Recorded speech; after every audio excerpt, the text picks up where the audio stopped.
Hello, good morning అండి.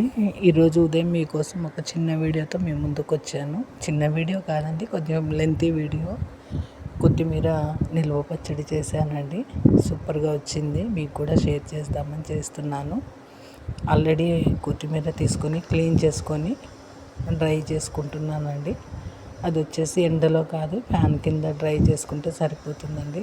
Fan కింద dry చేసుకొని కొద్దిగా వాటర్ అయిపోయినాక తీసుకొని వేయించుకోవాలండి. ఈ లోపల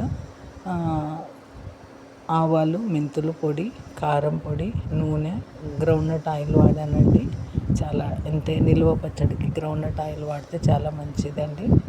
పట్టించుకొని వాడినా కూడా పర్వాలేదండి. ఈ కప్పుతో నేను కొలిస్తే 5 కప్స్ ఆఫ్ కొత్తిమీర వచ్చిందండి. సో దాంట్లో ముక్కాలు భాగం నూనె తీసుకున్నాను. చింతపండు వేడి నీళ్ళలో నానబెట్టేసి ఆ గుజ్జు తీసుకొని పక్కకు పెట్టుకున్నానండి. పోపు పెట్టుకున్నాను. పోపు గింజలు వేసేసి తెల్లవాయి అంటే గార్లిక్ వేసి అది కూడా పోపు తాలింపు వేసేసి పక్కన పెట్టానండి. అన్నీ చల్లారినాక మిక్స్ చేయాలండి. వేడిలో మిక్స్ చేయరాదు. చల్లారినాక ప్రతి ఒక్కటి వేసుకుంటూ మిక్స్ చేసుకున్నానండి.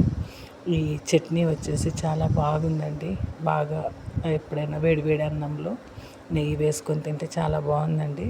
సో వేడిలో ఉన్నప్పుడు కలపొద్దండి. అలాగే కారం కూడా దీనికి ఉప్పు, కారం అవన్నీ తర్వాత మనం యాడ్ చేసుకోవచ్చండి. ఈ చింతపండు పులుసు చేసేటప్పుడు దాంట్లో ఉప్పు వేసానండి.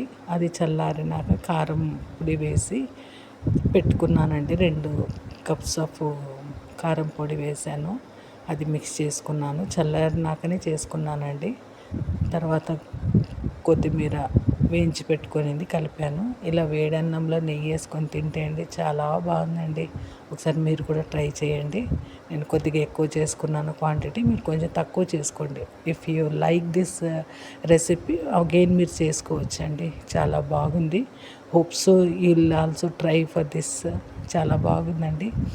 ఈ వీడియో చూసినందుకు థ్యాంక్స్. లైక్, షేర్, సబ్స్క్రైబ్ అండి. Thank you so